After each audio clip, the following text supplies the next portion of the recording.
Hello there. Can you hear me? Oh, I can. Yes. Hi there. I can see nice people. All right, Cat. Come on, Cat. She thinks she's in charge. Hello, Trudi. Hello, how are you, Stephen? You know, doing okay. We're just every time that we do this, we're adding a little bit of technology to it, trying to do a few more things. And so it's like trying not to panic. Trying to remember to breathe. It'll work. Everything is going to be okay. So you've had the contractor from Wakanda in. Yes, I do. Well, T'Challa gave me the option of live streaming from the Capitol, so I decided, sure, why not? Yeah, why not? Which reminds me, I've been doing this a lot from for meetings for work. So I decided to find Wi-Fi at Cloud City in Star Wars. Looks good. I like it. I like it a lot. Yeah. So, there's Crystal. How much longer, Crystal, until you move up to Northern California? I'm trying to go late June. Okay. Get settled in with my uncle. Yeah, I hope that's going to be a really wonderful adventure for you. I think it will. Good. Good, good. So, whew. A variety of interesting things to talk about today. So hold on for a second here.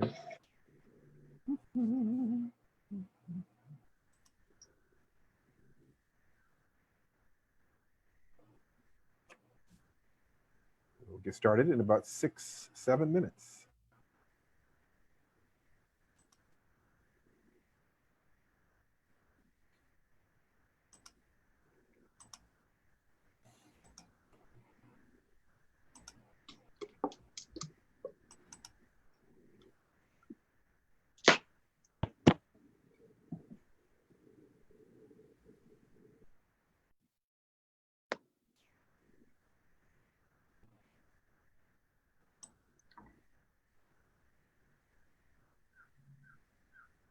Okay.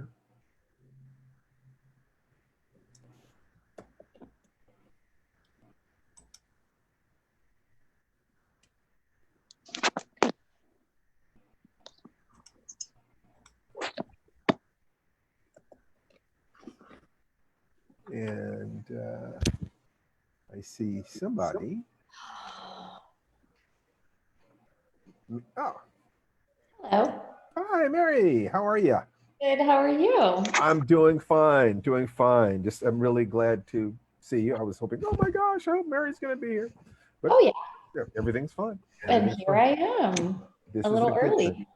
Yeah, just a little bit early. You know, okay. Hello. Hi, Mary. How are you? Good. How are you? I'm doing fine. Doing fine. Just I'm really glad to see you. I was hoping, oh my gosh, I hope Mary's going to be here. But oh yeah. everything's fine. And here I am. This a little early. Yeah, just a little bit early. You know, it's interesting to listen to the time lag. How are you? How are you? I'm doing fine. Doing fine. We're on repeat. Yeah, apparently. I don't know why. So Grant Keller, that's it. And I am a little early. Yeah, just a little bit early. You know, it's interesting to listen to the time lag. How are you? Some people seem to be having a little bit of trouble. Fine. We're on repeat. Ah! Yeah, apparently. Am I in the wrong channel? I'm going to mute everybody shortly. A little early. Yeah, just a little bit early. You know, it's interesting to listen to the time lag. How are you? Some people seem to be having a little bit of trouble. Fine. We're on repeat. Ah! Yeah, apparently. Am I in the wrong channel? I'm going to mute everybody shortly. A little early.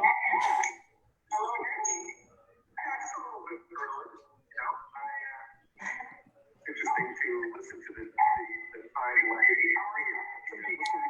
It's the instant time warp. Just about. Yeah. Am I in the wrong channel? Don't worry, I'm going to mute everybody, before too long. So don't worry about that.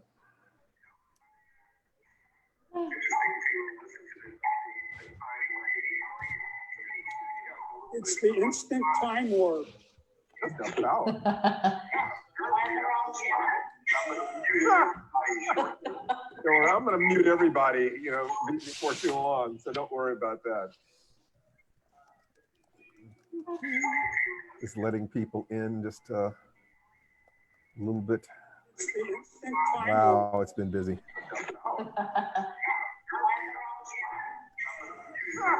I'm going to mute everybody, before too long. So don't worry about that. But I did want to let people have an opportunity to say hi to each other a little bit before we did that. A little bit. Wow, it's been busy. Closing down other windows. We're circling in on this. I'm going to mute everybody, before too long. So don't worry about that. But I did want to let people have an opportunity to say hi to each other a little bit before we did that. Wow, it's been busy. Closing down other windows. We're circling in on this.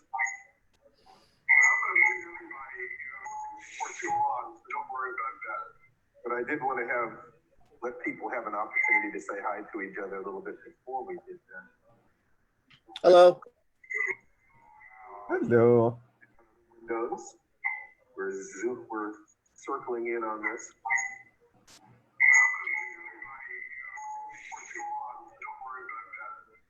Oh. Oh, wait a minute. That might. Hello. Did that do it? No. Aha. Good. All right. Figured that move out. So I'm going to keep admitting people. And, Wakanda forever. oh, wait a minute. That might. I'm going to mute everybody and then bring Mary, unmute Mary. Ah, good. All right. And Wakanda forever. hi, Mary. I'm here. Okay, good. Mute Good. everybody and so let's see. Unmute Mary. Ah, good. All right. Am I hearing your screen? What's going on? That's that loop. What is that? There's a loop. I'm not sure. Let me see here. Wakanda forever. Hi, Mary. I'm here.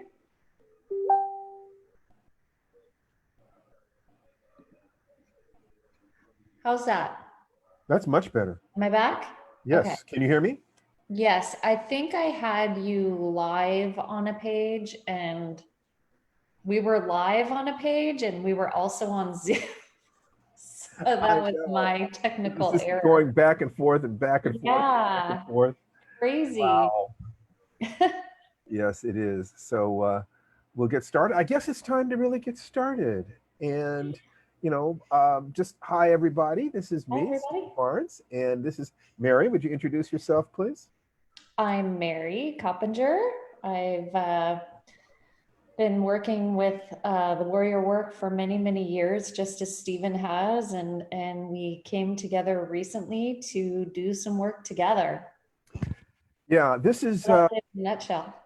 I have to be honest. It's like the work that I've been doing for the last 20, 30 years, I'm very comfortable with how it proceeds, and I'm very confident in it. Dawn's work is impeccable.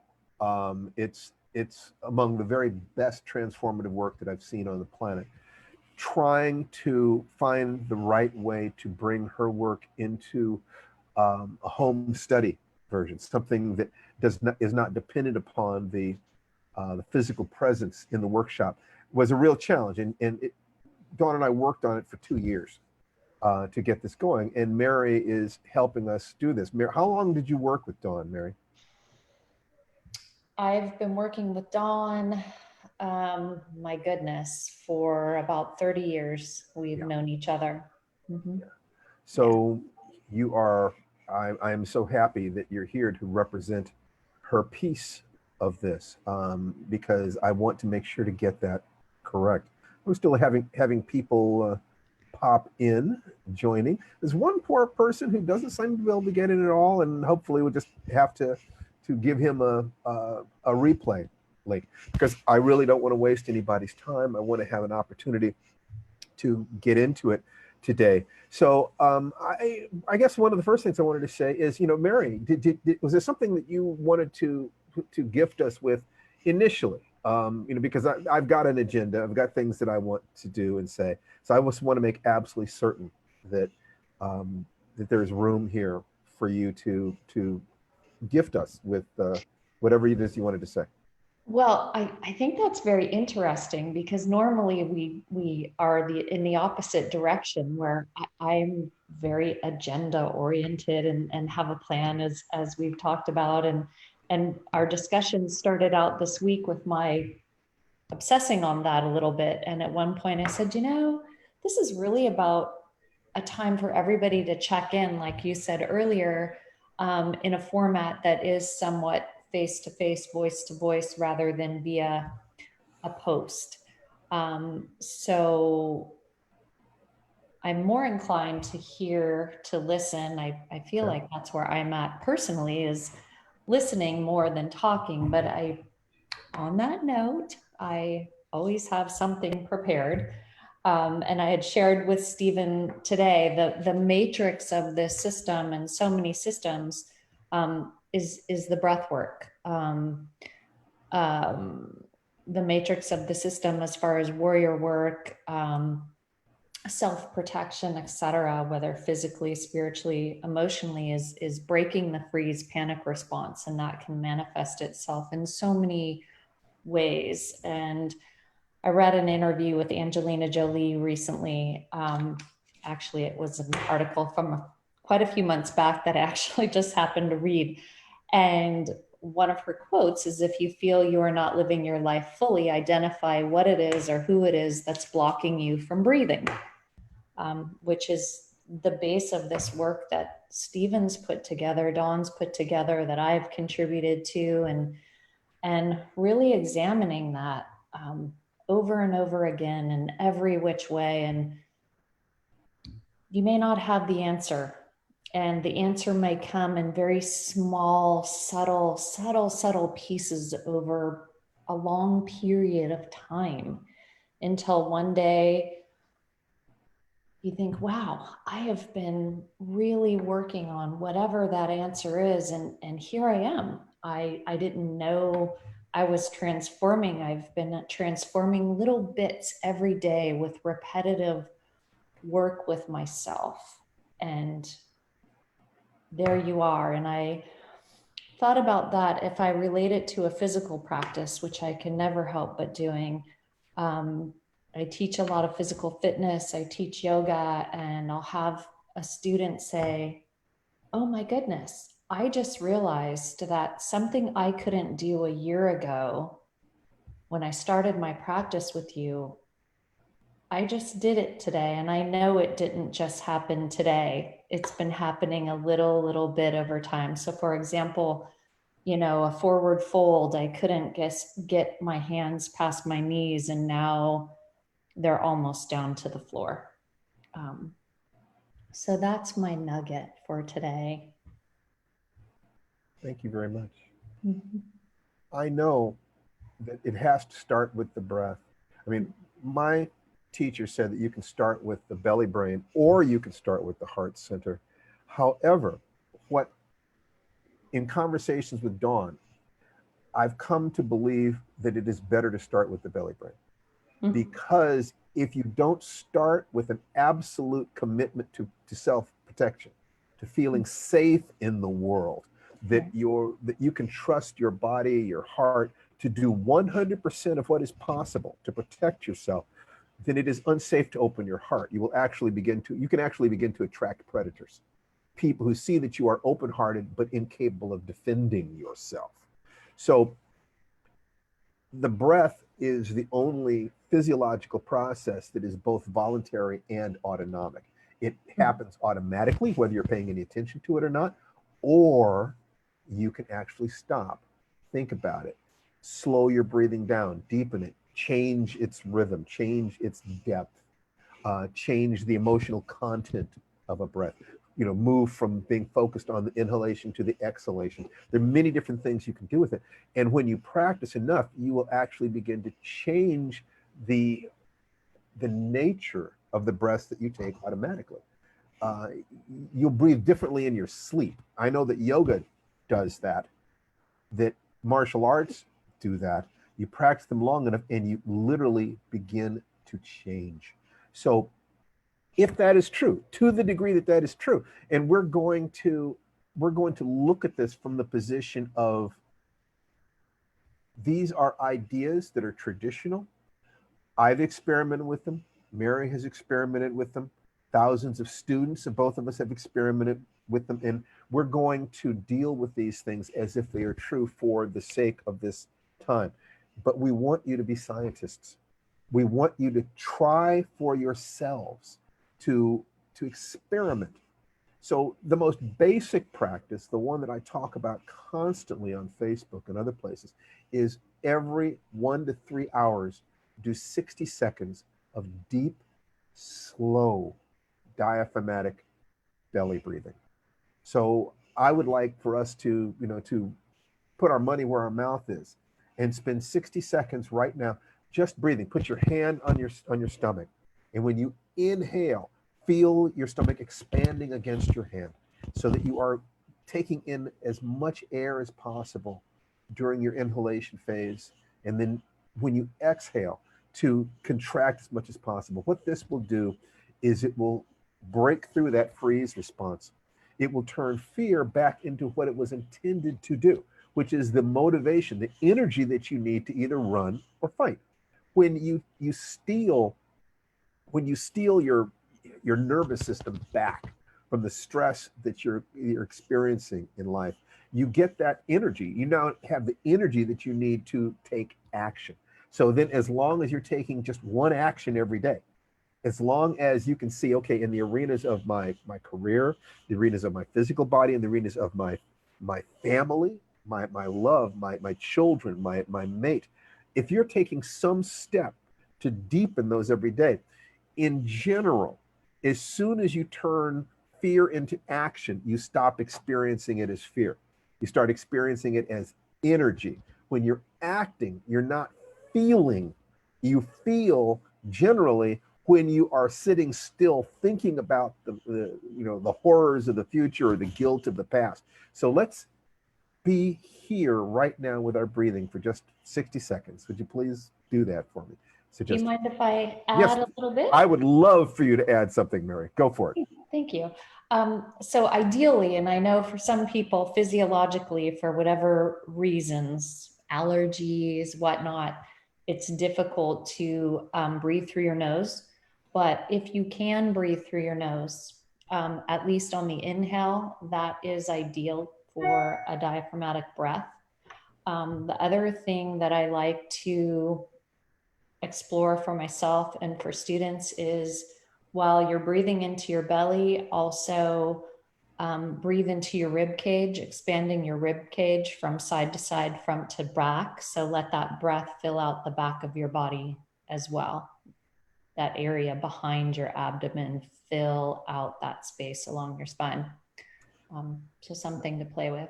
Oh, do not just play with. I mean, we'll certainly playing with, but I'll tell you something. When I can feel my back expand when I'm breathing, when I can get still enough and centered enough that when I inhale, I'm not just feeling my abdominal region expand, but I'm feeling my back open when I'm doing it. That is just a fantastic feeling. And I have never had that feeling and simultaneously experienced anxiety.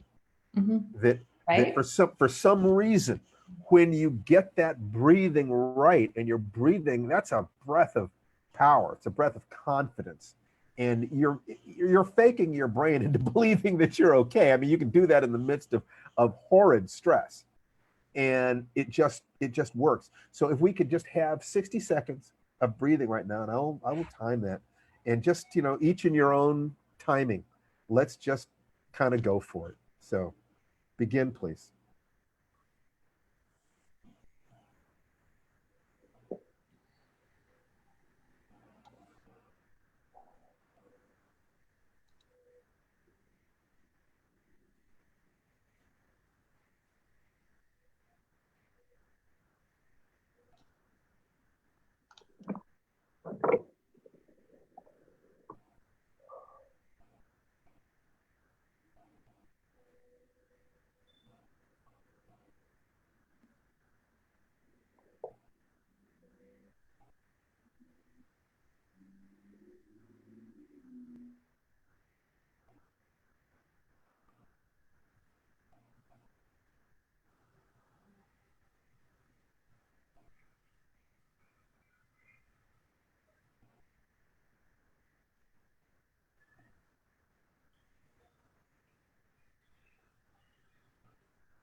All right.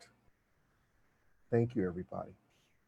And if you do that deeply and sincerely, you will find your world calming down. And from this place, hopefully we can discuss some things. Hopefully the screen sharing will work. And if it does, then that will be perfect. If not, I have a backup way for it.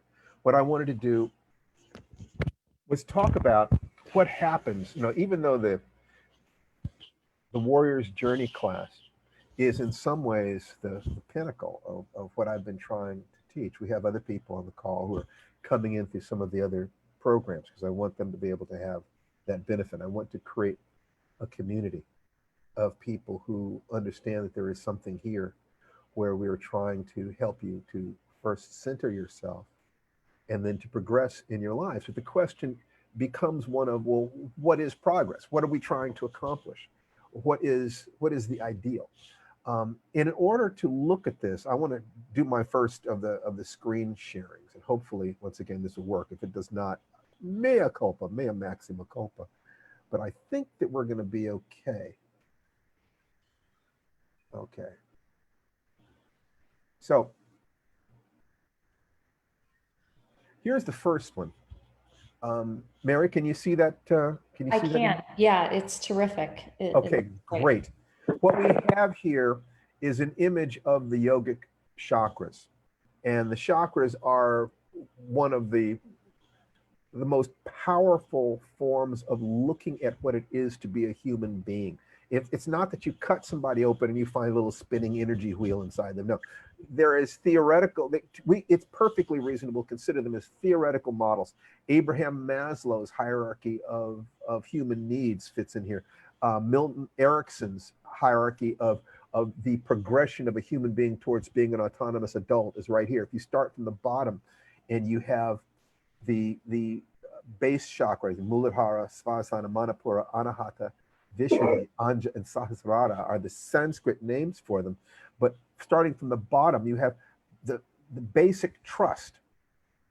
And then you have sexuality and creativity in the second chakra, okay, the genital chakra. And then you have wisdom and power in the third chakra, which is also is just below the belly.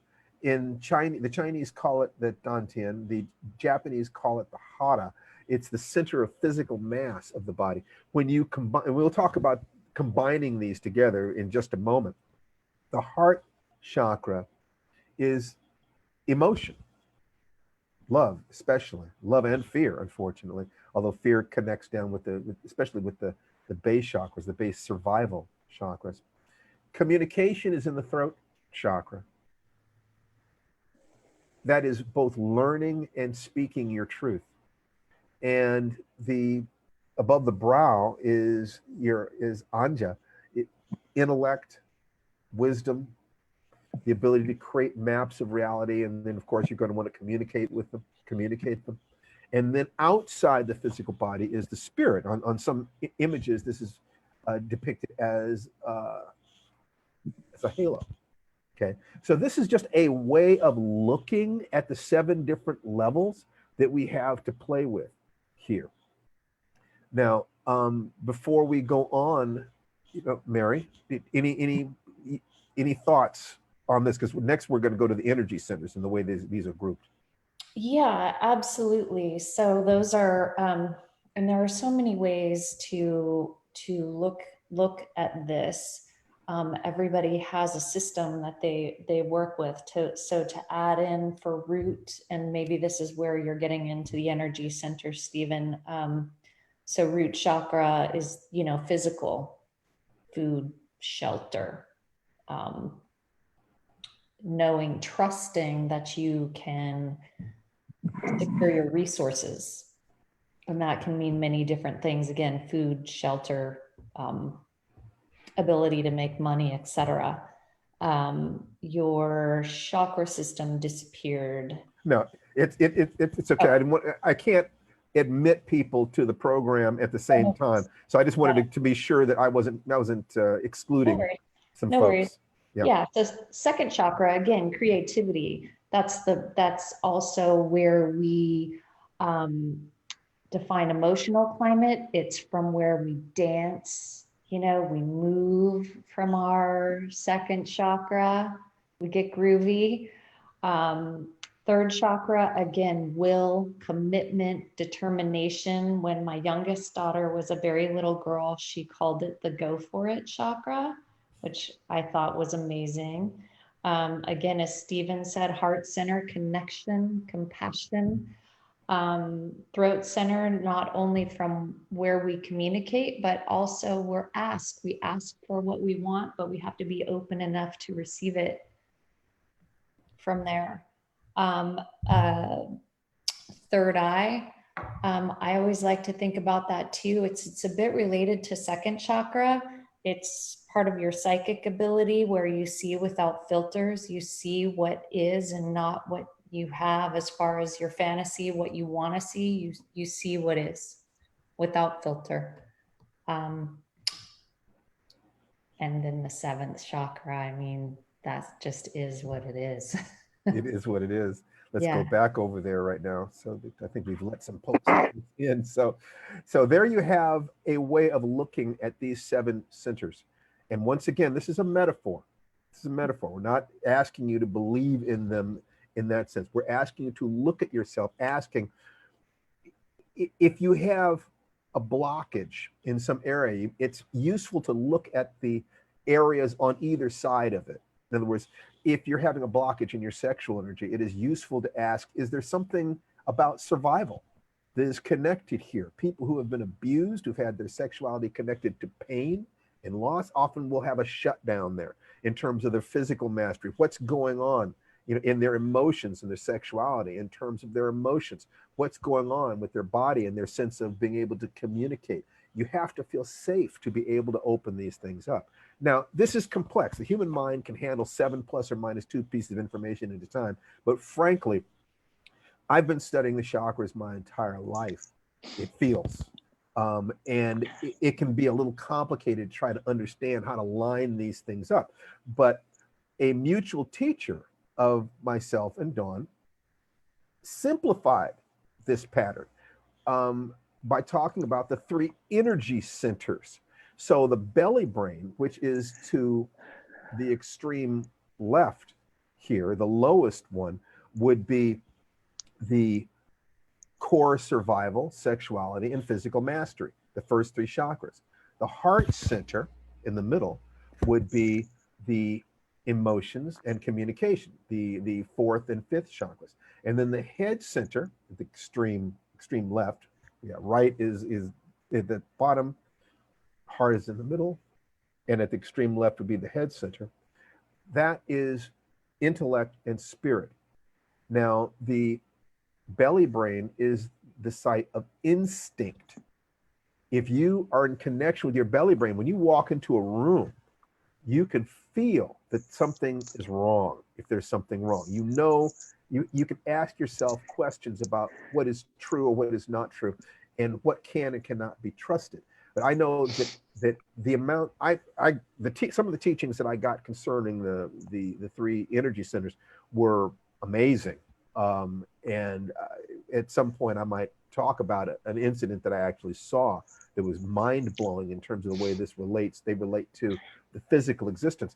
But Mary, you sat at Dawn's side for thousands of hours, and while she talks about these things, so please share with us some thoughts, or what would Dawn say about the 3 energy centers in relationship to our existence? That's a very big question in relationship to our existence.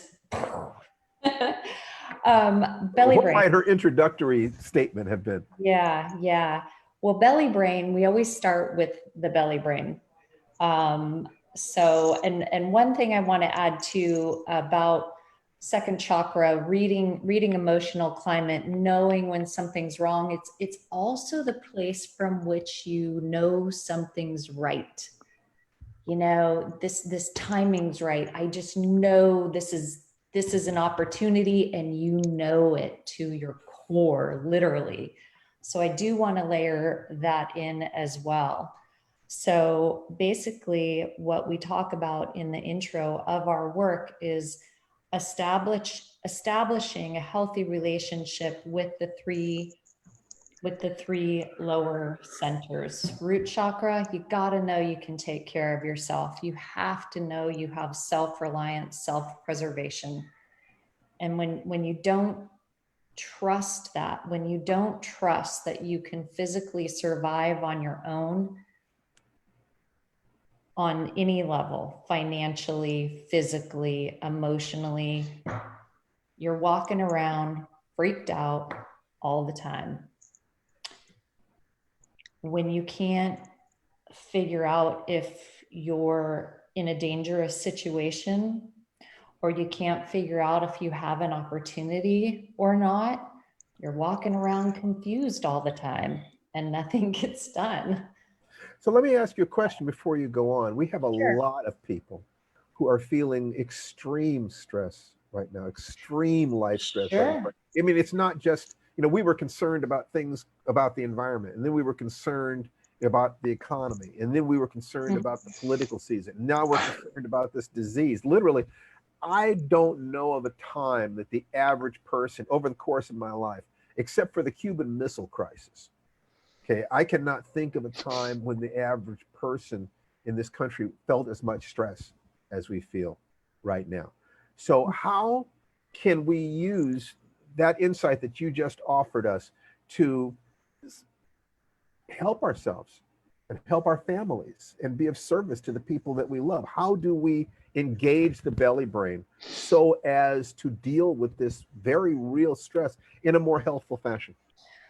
Right. The biggest thing that's been coming up for me with this current situation is we don't know.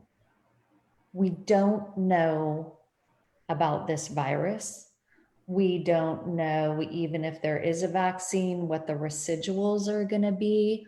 Are we going to recover economically? Am I ever going to be able to hang out with my family and friends again? So across the board is I don't know. And that's a very stressful place to be, and it's different for everybody. That's landing, there's people that have lost their jobs, et cetera, et cetera. So it's the big unknown. So again, it comes back to self-trust. What do you know? What do you know about your own resilience, about your ability to be resourceful? And again, those abilities are different for everybody. Everyone has their own things that they're not certain about. But again, it goes back to trusting your ability to gather up your resources, know what they are, and act on them. Okay. So that's it in a nutshell for me. Yeah. I know that sounds simplistic, sometimes harder to implement, but that's it in its basic form. Start with your breathing. Mhm. Start with, every 1 to 3 hours you breathe. And if you will do that, then that gives you the beginning. And the next step after that is what I call the morning ritual, where you're taking one of those moments, one of those 60-second moments, and you are turning it into an act of power, where you are walking or exercising in some way, moving your body while simultaneously focusing on all that you have to feel grateful for in your life. Your children, your friends, your health, a roof over your head, internet connection. You remember that we have blessings even in the midst of crisis, that there are positive things that we have to cling to.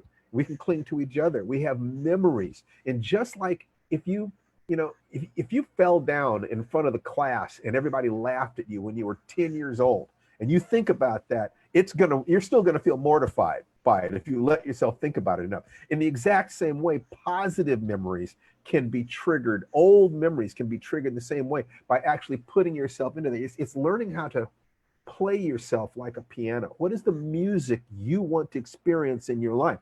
By deciding which memories you are going to associate with, and associating with them fully during the day, you actually get to control how you feel. Do that. And the people around you, if you are calm in the midst of crisis, the people around you will look to you for leadership. They will look to you. So in that morning ritual, you move, you focus on the things that you have to feel blessed for, that you feel blessed for, and you can speak affirmations that relate to all that you wish to accomplish and all that you wish to do in this day that will lead you to your longer term goals. So what's happening is that you're literally physically moving at the same time you're showering yourself with emotions, at the same time that you're focusing your mind. And if you can do that for just 10 to 20 minutes a day in movement, you can literally set the tone of your entire day by the way you start. And you remember what it felt like to move a particular way, to think a particular way, to hold your face a particular way, to speak in a particular way. And it's, if every 1 to 3 hours you're checking your breathing, then what happens is, let's say you set your watch to 1 to 3 hours and it goes off and it's breathing time. You can literally check in with your body. What's my posture? How's my facial expression? What have I been saying inside my head? How have I been reacting? Have I been caught in reaction loops with hostile people? What have I been doing in my life? And then it's important that you do this for more than yourself, to remember that the entire world is counting on us. The world needs leadership. The world needs people who, yes, we can be banged up and beat up and scarred, but we've still got our heads up. We're still smiling about what can happen tomorrow. We need your strength. Once you've got your strength, then I think it is safe to open your heart. So talk to us about the heart center, Mary. That was a good segue. That part of reconnecting with the first 3 energy centers is about being safe to open your heart. So when you're not feeling particularly resilient with your resources, you might be clinging to somebody a little too much, and that comes through, and you setting yourself up to be disappointed. Healthy sexuality, healthy relationships in that second chakra, the ability to dance with somebody heart to heart and not feel like a dork or whatnot. And again, the ability with discipline to set boundaries for yourself and not step on the boundaries of somebody else. That's a healthy heart connection. Yes. So that's my take on heart connection. Okay. I know a lot of people get into heart connection too about, feeling ultra compassionate. But at the same time, the most compassionate people I know have very, very healthy boundaries. They have self-compassion and they know and express their limits so that they have an abundance of energy to give of themselves and their hearts. So it's kind of a two-sided coin there. I wish that I could get that message. What you just said about the most open-hearted people needing to have and being capable of having boundaries, that without that, it is not safe to open your heart. And some of the worst cynics I've ever known are people who started out being optimists. They started out being romantics. They wanted so much to trust the world, to love the world, to give themselves away to the world. And they got hurt over and over again until they reached the point where they trust nobody and nothing, and they shut themselves down. But if you will start by protecting yourself so that divine spirit inside you, or that little kid inside you, has a safe place to be in the world, you will see an explosion in your life energy, in your creativity, in your ability to give love and accept love, in your sensuality. Once you feel safe, it's a completely different world. It's really different, and knowing that you're safe being vulnerable, that if you do get hurt, and you most likely will, that you'll be okay, that you will keep yourself okay. And that sounds a little cliche to me as I'm saying it, but I absolutely 100% believe that. I believe it too. Those three energy centers So talk to really, us really need to be briefly intact. about the head center. Now, from your point of view, for me, it's, it's knowledge and wisdom and, developing maps of reality that you can then communicate and compare the people with scientific method and so forth. But it's also the ultimate intent of our lives. It is what my mother, who was, raised raised me in the Episcopal Church, my mother would have said, only one life this soon is past, only what's done for God will last. So forth. It is the notion that who and what it is that we are as physical beings, as animals, has to exist in the framework of our own death. That there have to be things that are more important than us. For many of us, it's our family, our country, your ideals, your values, things that you would be willing to die for. If you know what you'd be willing to die for, your honor, then you know what you're prepared to live for. That framework is critical. Mary, thoughts, please. We started out with the question about head center, but then is that what you're still asking? Yes, head center. Head center. Okay. I think that's what you were saying is your head center is where you create your framework. It can be your intellect. What comes to mind for me is I'm a list person. I always have a list, and my family teases me when I walk out the door. Do you have your list? Because it sets the tone. It keeps me organized. It's how Dawn always used to say, you need that brain up there so you can balance your checkbook, etc. It might not, but at least you have the ability to do that. And I touched on it earlier too. For me, it's where I dream. It's where I fantasize. It's those beautiful pictures that come across my mind's eye. You need that space in your brain to create those pictures that you feed to your belly brain to manifest those dreams, those fantasies, etc. For me too, I know I mentioned this earlier, third eye is also a sense of humor. It's where we see the lightness of life, and we let ourselves see and laugh and enjoy each other. So very, very rich in so many ways. It's the part of us that organizes our bodily experience, the messages from the other brains. We don't just have one. So I think that answers your question. Yes, it does. And I'm not sure, but I see somebody named Patric show up. And I only know Patric Young. I think that might be Patric Young. Hold on for just a second. Let me unmute this fellow, if I possibly can.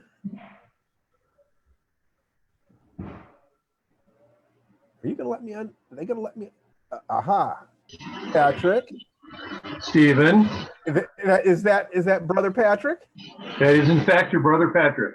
Okay. Do you have a camera?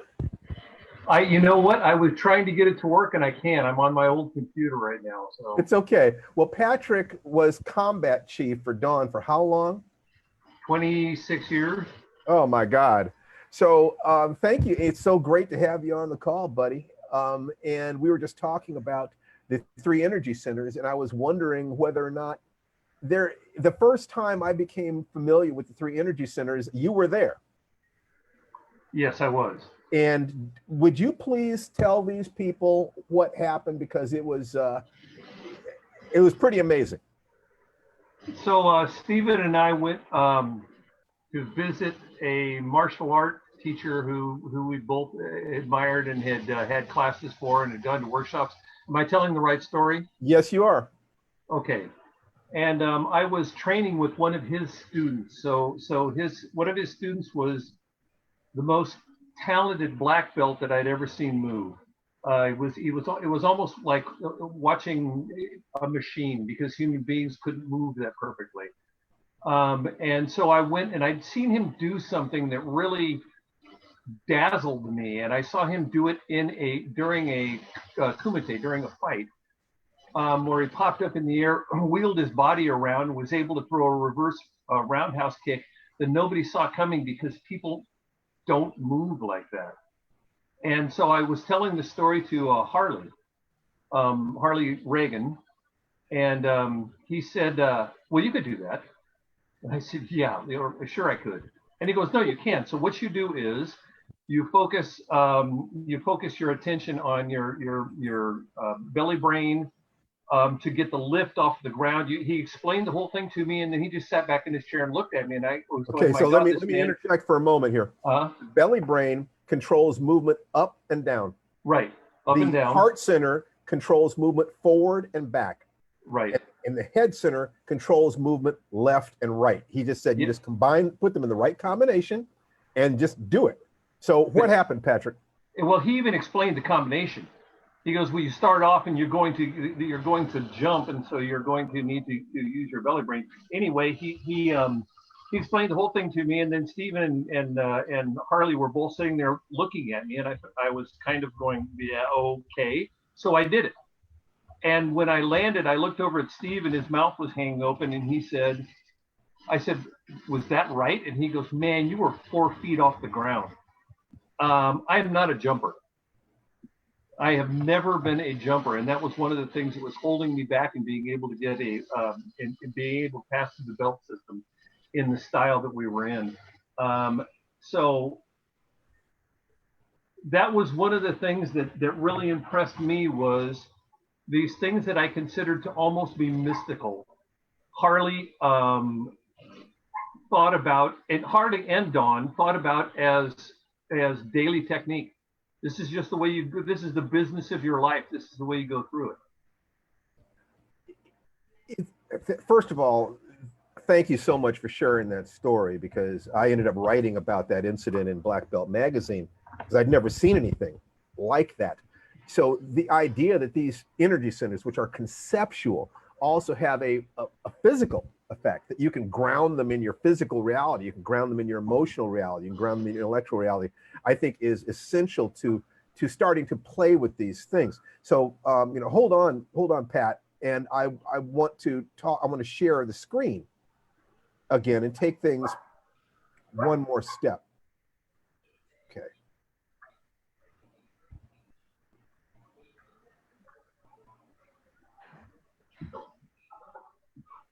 So there is a Middle Eastern Sufi saying that I have been experimenting with over the last couple of weeks. And it is, before you speak, let your words pass through 3 gates. At the first gate, ask yourself, is it true? At the second gate, ask, is it necessary? At the third gate, ask, is it kind? Now, these are filters for us to evaluate our words, but also our actions. And when you begin to engage with these 3, one of the things that's very interesting is you will find out how difficult it is.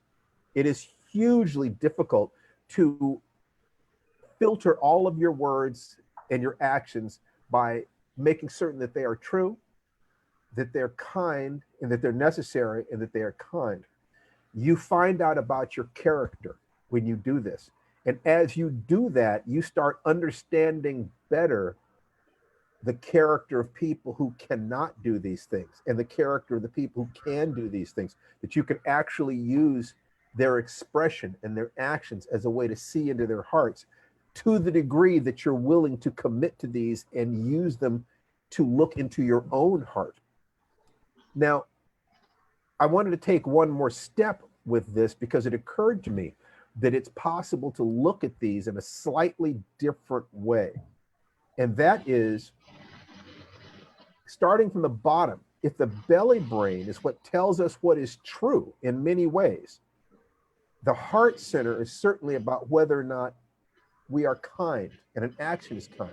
The head center what is necessary, what is useful, what is utilitarian, what is practical, and that we can actually attach these three gates to the three centers, and it helps things become more three-dimensional in a way. We're looking at ourselves more. Let's see, I'm going to stop sharing. We're looking at this in a more holistic way. Now, what I needed to know is, does that make sense? So Mary, first, does that make sense to you? That view, those three steps. And connecting them to the three energy centers as just a way of looking. If the belly brain is what you use to ask, is something true or not? Absolutely. Then you get that, is it true? The heart, is it kind? And the head, is it useful? Is it necessary? I just kind of, it looked to me like there might be something useful about aligning those things as a way to look at our actions and our thoughts. What is your impression? Absolutely. Absolutely. I mean, we see, we talked about this earlier, that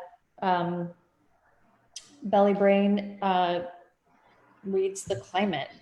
It gives you the answer without self-doubt. And it's interesting, the use of the belly brain and the head is, you don't necessarily want to go up to your head to ask if something's true. And we use the picture of, you've got the committee, you've got the board members sitting up there, and everybody's arguing about whether it's true or not. And that doesn't happen in belly brain. It just is. You know it is, or you know it isn't. And then heart center, is it kind? And we know that. You know when something's kind or not. I know when I'm being a jerk. I do. I think we know. I think we know. And is it necessary? So fine, it's true. It's kind. But does whatever's true and whatever might be kind, does it need to come out of your mouth? Musashi Miyamoto, in the greatest Japanese warrior in Japanese history, had his book called The Book of Five Rings. He says very distinctly, I've got it up on my wall, it says, do nothing which is of no use. Yeah. His first principle is do not think dishonestly. In other words, is it true? But his last principle is do nothing that is of no use. Right. It has to be useful for us to be able to move through life. Remember, we talked initially about how when you can take an action, you're turning the energy of fear into action. As long as you're taking action, the fear doesn't paralyze you. So the ability to determine whether or not this step or that step, this action or that action, this word, this conversation or that conversation is actually moving something forward in your life is necessary. If you can do that, then even if the task is a task of 1,000 miles and you can take one step toward it, but it's a real step, it's a valid step, you don't feel as lost. You've done something. You've taken that storm of emotion inside yourself, and instead of getting wrapped up in it, you can ask yourself, is it true? Is this thing that I'm afraid of, is it even true? How do I know it's true? You start going into your epistemology. How do I know that it's true? Did I hear it? Did I vet it? Have I tested it? Is it kind? Is it a good thing for mankind? Is it a good thing? Am I being kind to myself? Am I being kind to the person I'm talking to? It is so easy when you're angry to allow your anger to come out in your words, and you just want to cut. You just want to smash them. You just want to stop them. You want to make them hurt. But is that useful? There are unfortunately contexts in life when it is useful to hurt someone. That's the warrior path. That happens.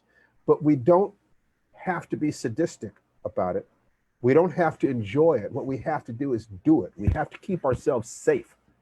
We have to be certain that we fulfill that primary thing, which is to be safe in the world. Once you're safe, then we can ask, is it kind? I can afford to be kind to others if I'm not afraid of them. Then, there are things that people would like that are not useful. There are things that we would like that are not useful. They're not moving life forward. Now, the fact is that it is useful to sit and watch Looney Tunes. It helps dump stress. It's useful to play with your dog, your cat. It's useful to tell jokes to your kids. It's useful to make love to your spouse. It's useful to play games. We need to dump stress. We need to connect to people. So I'm not saying that, all work and I am saying all work and no play makes Jack a dull boy. That you have to have some time to release things. So entertainment is a part of that, but make sure that it's the frosting on the cake. What do you need to do today to move your life forward? I like this one principle of done by one. All the most important things that I have to do in a day are going to be done by 1 o'clock in the afternoon. After that, it becomes the things that are negotiable. If I don't end up doing them, no harm, no foul. But the beginning from the time I wake up in the morning until 1 o'clock, if I'm doing it done by one, this is business. I'm tracking every minute. I'm tracking every action, every word. It's because I'm trying to get this all done. So in order to be kind to myself, to be able to have time where I can just be me, I ask what is necessary, what is true. Does it feel good? Is it going to help me move towards pleasure away from pain? Is this efficient and effective use of my time and energy? So looking at all three areas, my belly brain, my heart center, my head center, asking, is it true? Is it useful? Is it kind? Maybe connected to those three centers, or asking that of everything in connection with each of those three centers. I would love for you guys to play with that until we meet again, and just kind of connect with the centers and ask yourself, is it true? Is it useful? Is it kind? And think back on the people who have behaved in a non-optimal way in your life. To what degree did their words cue you to who they were, if only you'd paid attention to those three things? Now, we have a chat window here, and I would like to get Mary and Pat to talk a little bit more about the three energy centers and things, but I would also like for people to type into the chat window if they have any questions, if they raise their hand, if they would like us to call on them, because we would like to check in with you about how you've been doing. So Mary and Pat, take it away for a minute while we give people an opportunity to speak. Miss Mary. Hello, Patrick. Hi. How you doing, kiddo? I'm doing good. Doing really good. So one of the tenets that we work with that I think also ties into the energy centers and applying, is it true? Is it kind? Is it necessary? Is the concept of balance. So looking at where you might be out of balance in any area could also be a clue into the examination of where, because you want those energy centers to be humming along all in synchronicity with each other. So if there are areas where you feel out of balance, are you putting out too much physical energy? Are you working too much? Are you playing too much? Are you loving too much? And that is possible, believe it or not. So taking a look at those areas and applying that to a place in your body, root chakra, second chakra, third chakra. Have you lost some of your ability to be disciplined? And again, that could be in so many different areas. It's different for everybody. So I would say that looking at balance in your life is also a way to get a window into these concepts and some self-examination. Patrick. That's a good point, Mary. And I'd also add something to it. You can tell there are times when, especially in the last job I had, when I had to spend the day in my head. I basically, the requirement was it was a a stressful situation. And that was what I did. At the end of the day, I was drained. I was drained, couldn't sleep that night, didn't feel well, all of those things. And it was because I had put myself into the position where I was used to not doing that, where I was used to being in my belly brain, in my heart center, in my head, and I would check into those places. So it's the out of balance. You can feel it, or I don't. You can feel it. I can feel it. And the times when that happens, and there are times when it still happens to me, I will sit there and go, something is not right. And if I will stop for a minute and breathe and spend some time doing yoga, doing some of the things that relax me, it comes to me.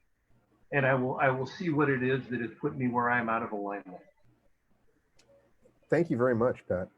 I think that what I might want to do, people. Can I add just one thing please on do. what Patrick just said and the concept of breathing and feeling out of balance? One of the things that's really, really helpful to me, and you can either do this standing or sitting, where does our balance start? In our feet. So if you have the opportunity when you're feeling that way or trying to feel something, is getting your feet on the floor or whatever part of your body can connect to the floor, to the ground, and breathe from there. Tai Chi, Aikido, yoga, they ask you to, so we'll sometimes say breathe from your toes, breathe from the soles of your feet. Right. That sense of being anchored to the earth, to trust Grandmother Earth to protect us, to support us. There's power there. There's huge power there. We got a comment here, maybe just a quick question. This is from Mary Hake. Mary, just a quick question. I understand seeing if something is kind, if something is true, but I see myself not being able to tell if it is necessary. Can you speak a bit more on necessary? I think that if one is ultimately engaged in the spiritual path, perhaps you don't say anything unless it is necessary to speak, in which case you're probably going to be a silent monk for most of the time. So let's soften that word a little bit and say useful, shall we? Is this action helping to resolve something? Are you learning something? Are you advancing something? In other words, there are in every day, one of the things that we talk about is the atomic goal setting, reducing the things that you have to do in your life to the minimum amount that you can do and still move your life forward. So in terms of exercise, it might be walking. Just, if you've been a couch potato, it would be useful to just walk for a block, walk a single lap. Useful to do one sun salutation. It's useful because it's getting you in touch with things. Maybe in terms of your job, it's making a phone call to someone to ask about a job, to find some resources, to talk to someone who knows things that you don't know. In terms of your relationships, it might be opening up a deeper communication with your loved ones, or taking some time by yourself to meditate, to get in touch with your own feelings. That what you're looking for is that sense of what is useful, what is going to take me closer to what it is that I'm trying to accomplish in my life. And if this is something that you're not clear on, then one of the most important things you can do is say, I want clarity. I want clarity on what I want. I want clarity on where I'm going. I want clarity on what I can do every day to move in that direction. Because any day that you feel that you're doing something that actually moves you appropriately in the direction of your goals, you're going to feel better. You're going to feel good. In general, we are happy when we feel that we are making progress towards something meaningful. What Maxwell Maltz or Earl Nightingale, or one of those guys who used to specialize in these kinds of conversations, that success is the progressive realization of a worthy ideal, a worthy goal, when we feel we've taken another step. So start noticing what actions take you closer and which actions take you further away. So Tom Barkley said, I'm a former, as a matter of fact, I'll read this. I'm a former opera singer, so starting and continuing with deep and expansive breathing has felt very natural. I didn't expect it would be as calming as it has turned out to be, possibly since I'm not worried about musical challenges. One of my great teachers and musical leaders died Monday of COVID-19 related issues. I'm so sorry, Tom. It seems strange that something so tiny could kill a fearless man like Joel, but there's a reason in both halves of that statement. It is driving me forward today. I also remembered when I was most myself 45 years ago. I started the day with breathing and humming, resonating exercises from a prior voice teacher, and then doing the warm-ups from the first dojo where I studied. I stopped doing these things, and now I'm pretty sure that's been my undoing. So right now, so Tom, let me find you on here because I want to talk to you for a second. That was lovely. I will find you. There he is. There's Tom. So Tom, I'm going to unmute you. Tom? Still here. Okay, so Tom, I want you to commit to me and to us right now that you are going to starting your day with these rituals that used to empower you. I want a statement from you about this, because when we take our feelings and our thoughts and we turn them into words, even if we're just speaking them out, but there is a group of people here and we're here for each other. We're all here together because we're all part of the same thing, trying just part of this human experience, trying to move towards life. So I would like to hear you in a powerful voice. You know, would you be willing to make a commitment to start taking better care of yourself? Well, that's where the catch is, isn't it? Yes, it is. There are so many things that have not worked in my life in the last 20 years, however many years. Yes. That it's really hard to have faith and to put that faith into action. I'm not asking you to have faith. I'm asking you to be a Understood. I understand that. Experiment. What I'm saying is, if I can make myself do it tomorrow, then that'll be one day. Yes. This is a lot like what you go through when you're trying to overcome addiction. Yes. And in a very real way, addiction to fear, addiction to despair, which is probably a better word, is every bit as powerful as addiction to alcohol, tobacco, and so on. Absolutely. So can you promise you'll do it tomorrow? Yeah, and then see that what I can happens. do. That and I can all do. you have to do, if you will post your results on the forum where we can support you, we can tell you that we're proud of you. We can say that because of you, we're more motivated to do what we need to do to take care of ourselves. We will support you if you'll let us support you, Tom. We'll be there for you. I promise. I know you will, Steve. Promise. I know you will, Steve. The real trick here is for me to support myself. Exactly. That's what got lost. Yes. So opening up your heart, loving yourself, and getting in touch with your survival drive, this is the task for you. And there can't be anything that's harder than opening those doors once those doors have felt sealed with pain. There cannot be. So if you can just do this for one day, I say you've won that goal, that game. Mary and Pat, would you please chip in on this with Tom? One thing I do want to say is that this realization has solidified just because I am doing more of the breathing every day. And that little iPhone application that I told you about months ago, yes, has turned out to be quite useful. Why don't you tell us about that iPhone application? It's called Breathwork, spelled as you would expect it to be, but without the final O. And you set it as a timer, specifically to remind you to breathe. It has a little breathing sound effect to it when it is time to do something. And it has a little encouragement text there along with it when it's time to do something.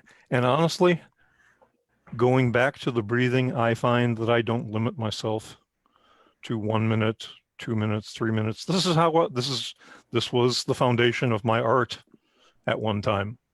If you can't breathe, you can't make tone. Yes. If you can't make tone, you can't make words.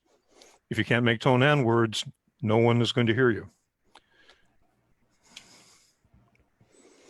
Excellent. If you would post a link to that app sure. in the forum so people can see whether or not that's something they would like to participate with, I would appreciate it very much, Tom.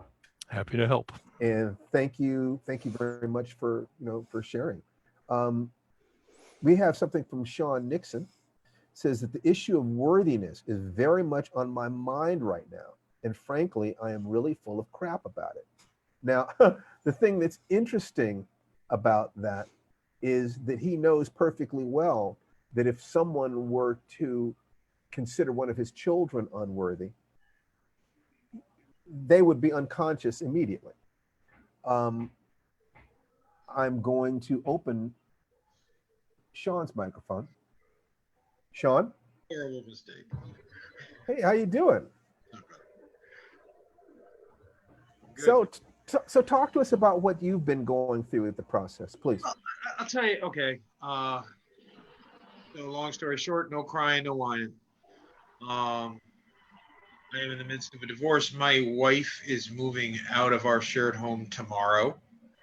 I have been trapped home with my kids, like a lot of people I'm sure are with the quarantine and everything. And yeah, my marriage is unwinding and this, that, and the other thing. Now I say none of this with sadness, regret, or anything like that. And Steve and I talked about that a long time ago.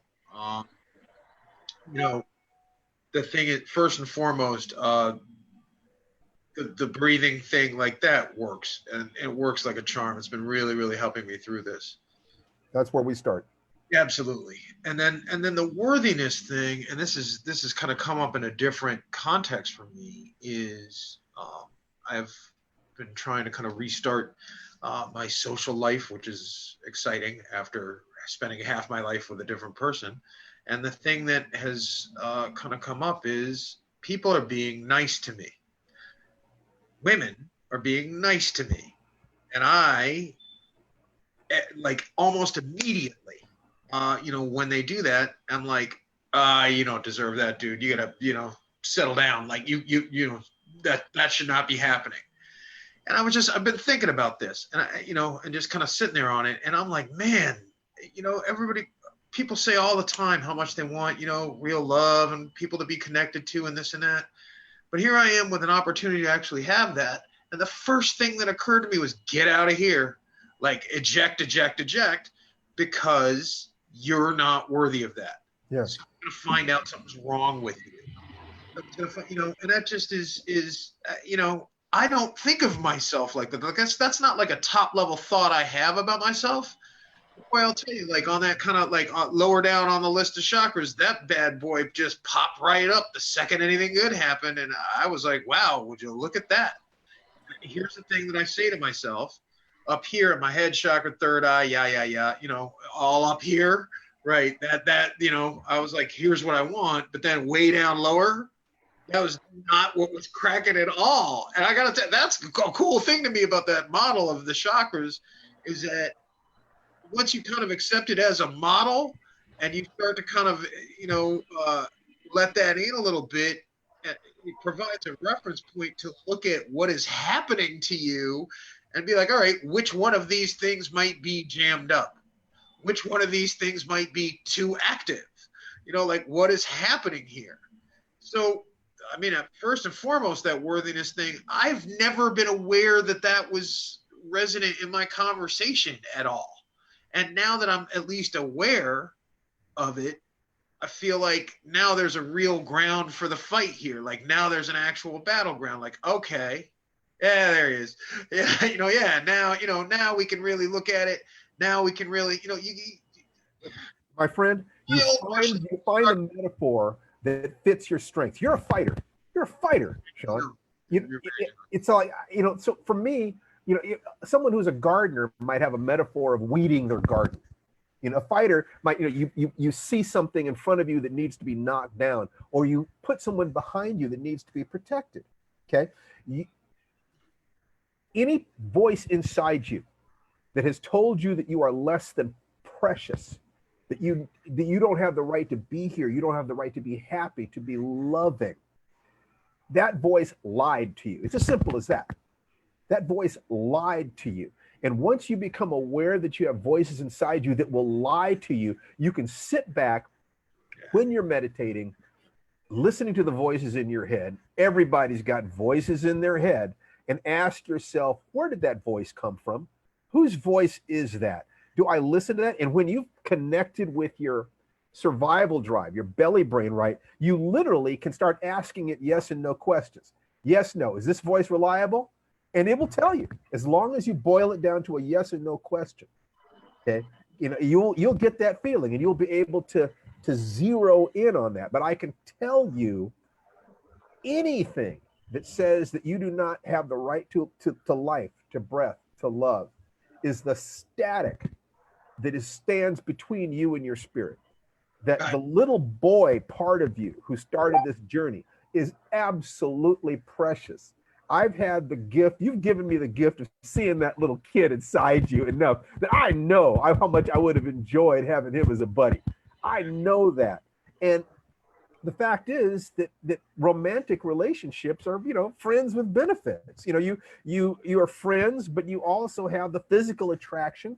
And a relationship, a long-term relationship, happens when you not only friends and have a physical attraction, but you also see the necessities of life sufficient that you can be in business together. We can balance a checkbook together. We can love each other. We can help each other through. We can be.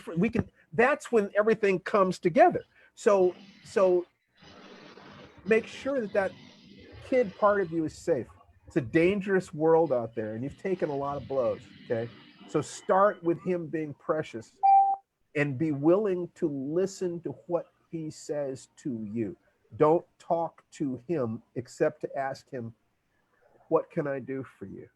What do you need?" You know, I think over the years, I think that this is, if we've learned nothing, it's that when I shut up, nothing really that bad ever happens. Shutting up is a great strategy. So yeah. That's great. That's great. Thank you very much, Sean. When you're quiet. Thanks a lot, buddy. And just we'll continue this conversation later. But I had something that was just touching specifically about. Hold on for just a second here. I'm still working my way through these technologies, so please pardon me. From Athletech Films, says, my name is Jemiah, displayed as Athletech. I was wondering, what do you listen to when you're in the middle of a creative process, when you're creating and feel like you're not doing enough? Okay. That's a damned fine question. I create every day. I tend to be in, I've always got multiple projects going on. And what I will do is I will read over, I'll either create notes about something or read over those notes and just add to them. But the little voice, the voice that I listen to the most is the little kid inside me, the exact one I just told Sean he has to protect, that is so precious. That little kid inside me, that's the earth below, heaven above, no one in the world like me, Buddha baby feeling. That every child should have that sense of being ineffably precious, absolutely precious and unique. Every little boy, every little girl needs to have that sense. It's one of the things that is so horrible about neglect, and even worse about abuse, especially sexual abuse. It strips away the part of you that feels precious. Societies can do that by hitting you with messages that you are not as much as, you're not good enough.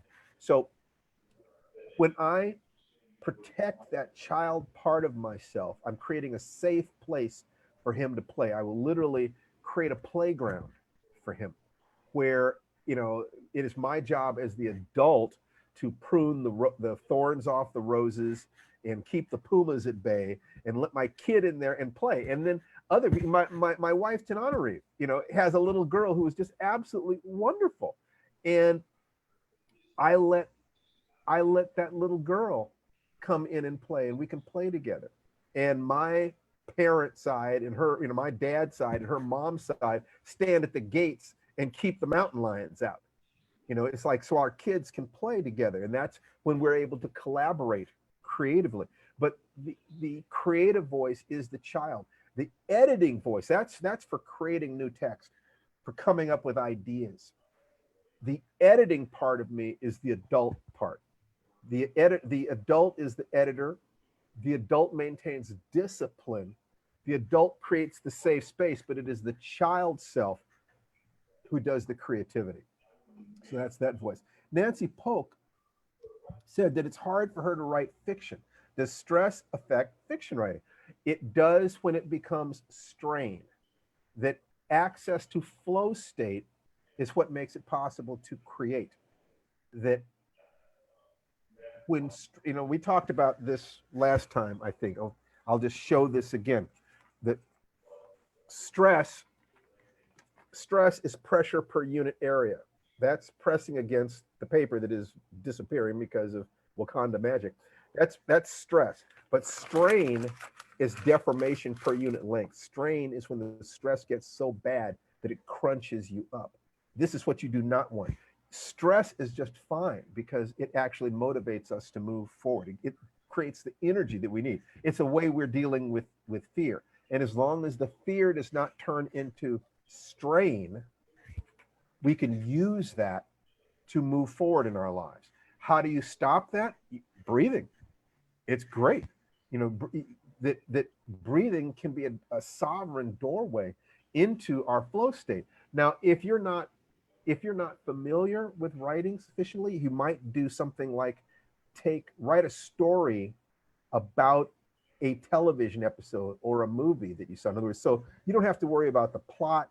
You don't have to worry about structure. You don't have to worry about anything except trying to create a story from something you already know.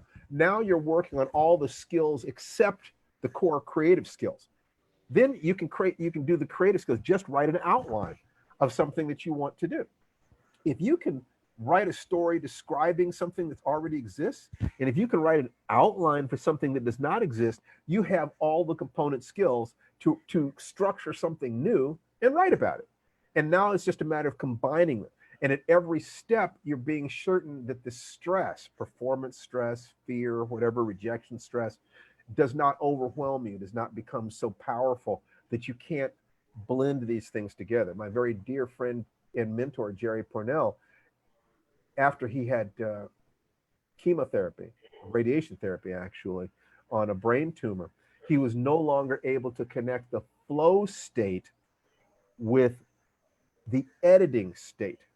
He could come up with ideas, but he couldn't write them down. It was painful to watch. So a lot of the function that I fulfilled on our last novel together, Starborn and Godsons, was he and Larry would create the ideas.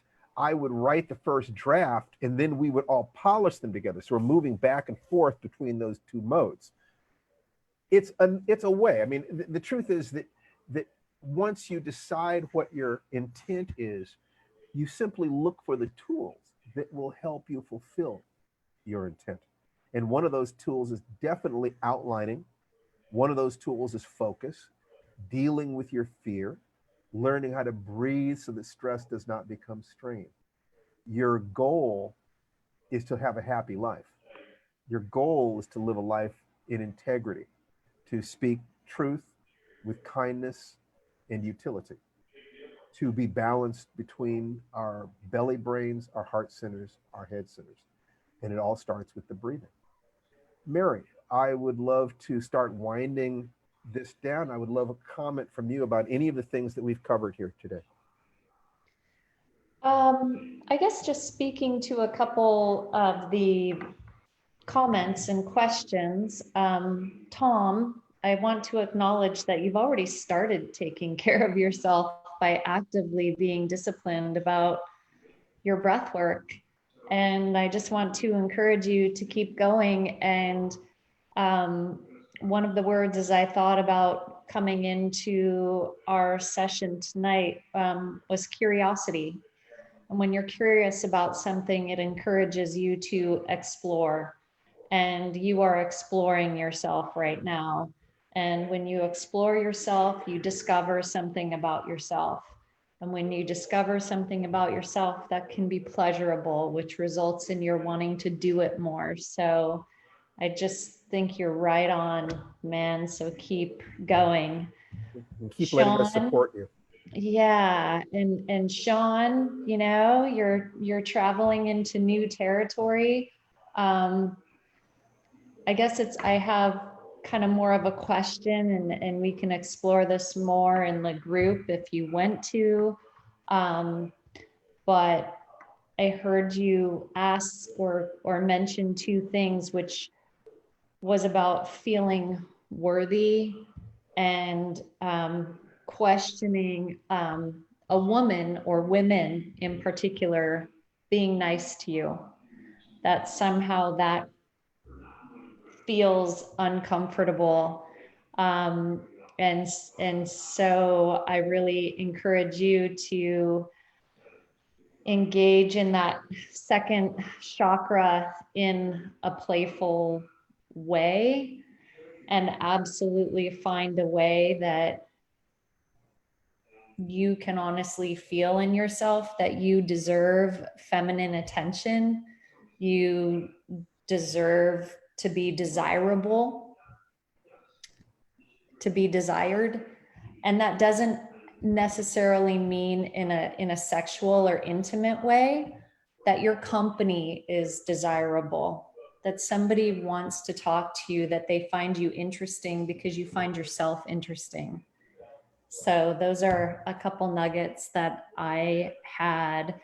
And our last person talking about, actually there were two, but the one that I remember is about writing fiction. And again, it almost goes just intuitively without knowing more about this person, but feeling stressed. I think she said stressed about writing fiction. Is that correct? Yes. And to me, that feels, if you're doing something nonfiction, you're researching it and, it's vetted, but fiction to me feels a bit more vulnerable. It's your piece of artwork on paper where, there's that sense of, is it entertaining enough? Is it boring? So many of those doubts can swirl in your head. And that's a lot about, your throat chakra. So maybe taking a little more of a look at that. And again, it goes to what Sean was saying, feeling worthy of being heard, having something to share. So that's all I have. I think it would be beautiful, Stephen, if we closed our virtual circle with another round of 60 seconds of breathing. And would you lead us? Would you be kind? Namaste. What I'd like to do is to have Patrick say something very briefly, and then I would love for you to lead us in the breathing, and then we will open up and let everybody say hi to everybody for just a few seconds, and then we will say goodbye. So Patrick, you have any last words, friend? Patrick? Patrick? Oh, is he on mute still? I hope not. Let me take a look. There's a little microphone with the... I know. I thought I'd taken him off mute. Oh. Okay, Patrick, can you hear me now? Yeah, you didn't hear that whole diatribe I just laid out for you? No, you were sorry, guys. You got to rehearse. I'm sorry. I can do it again. Okay. So I just wanted to say to everybody that I've known Stephen and Mary since we were children. So it's been a long, interesting relationship with them. But I got to meet all you guys tonight, and I'm very thankful for that, very grateful for it. I wanted to say to Tom, you guys, Tom, we've got you on this, man. It's just a matter of getting out there and doing it. And I would suggest, I don't know what your process is, but I would suggest hills and not mountains to start out. So when I'm getting ready to go backpacking again, and I haven't done it for a couple of years, I go take day hikes for a while until I have built myself up where my physically, mentally, I can get through this thing, right? I would just suggest that hills, not mountains. And then for Sean, I really appreciate what you said. You can't, and the way that you said it, you are fearless about revealing parts of yourself to people like me who you don't know from Adam. And I really appreciated all of that, and wanted to tell you that you have a voice inside of you that owes you an apology. If you've got somebody says that you got somebody saying that you are not worthy, that is not true. That comes across directly. So stay with it. You guys, I will do. Mary and Steve can attest. I'll do this all afternoon, so I'm going to go ahead and quit with that. But it has been very, very, very nice to meet everyone, and I'll be back. Great. Because we're planning to do this. I think it's going to be like the last Wednesday of every month. We're all going to get together in this particular way. There will be other gatherings that you can be a part of, and I will notify you about that. But the emphasis here is on the warrior's journey. People who are part of my other programs who would like to find out more about the warrior's journey, I put the URL. It says realwarriorsjourney.com. And so, Mary, would you please do us, a favor of leading us into 60 seconds of meditation and breathing, and then we will open up and let everybody say hi to everybody, and then we'll get off with our day. Sounds good. Okay. Wherever you are, find a way to get your feet on the ground or any part of your body that's connected to the ground. Take a breath in and feel that connection.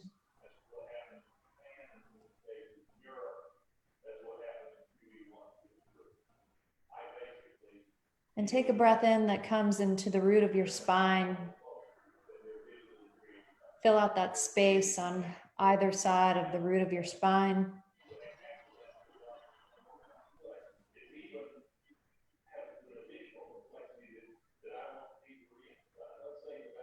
And take a breath in that fills the bowl of your pelvis.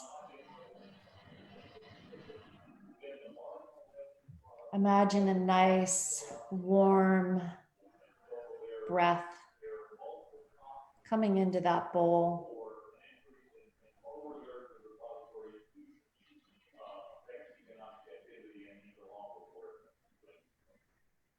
And take a breath in that fills in the back of the lower part of your rib cage, right behind the pit of your stomach.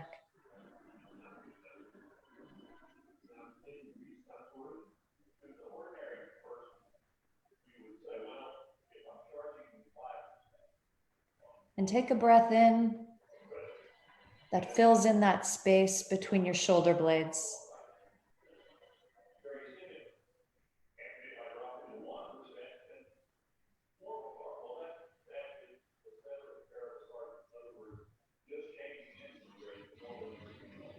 And your next breath, take deep into the notch of your throat. Make it sound like the ocean or a whisper of a breeze in the trees.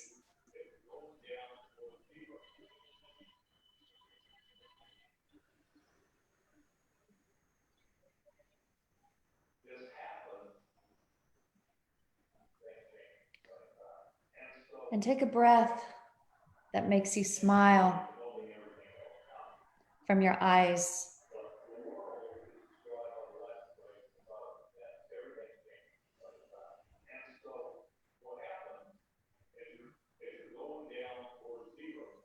And this next breath we all take together, even though we're virtual in our own homes, in our own space. We take a breath and we feel that vibration of us all connected together. Inhale.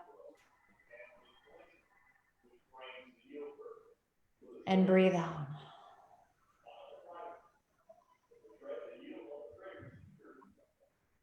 Shanti. Namaste. Thank you so much, Mary. Mm. I'm going to unmute everybody now. All participants are going to be unmuted. It says all participants are unmuted now. So please, you guys, say hi to each other and say goodbye today and just kind of make a little noise. Hi. Hi. Hello. Yeah, Wakanda forever. Yeah, stay tough. Thank you, Mary. Thank you, Steve. Thank you, Patrick. Thanks. Thank you. Yes, thank you so Patty. much. Good to see you, Patrick. Hey there. Dawn. We see Dawn.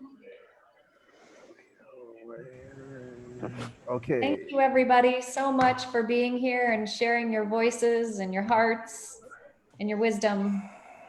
Thank you Thank so you. much for your courage. It takes courage to talk about the things that are really happening inside us. Hey, yo, for real talk. Like y'all are some bad people for real. Like I am always amazed. Well, you're helping to make this real, Sean, and all of you are. We have something that is real here. I have no idea what's going to happen with this, but my commitment is to helping the people that show up here, period. This period. If there's something I can do for you, you let me know and we'll do whatever we can with that. Take care. Have a wonderful, wonderful day. We will hopefully see you again very, very soon. We'll be having one sort of meetup or another, almost every week. Sometimes it'll be about writing. Sometimes it'll be about life and martial arts and personal development.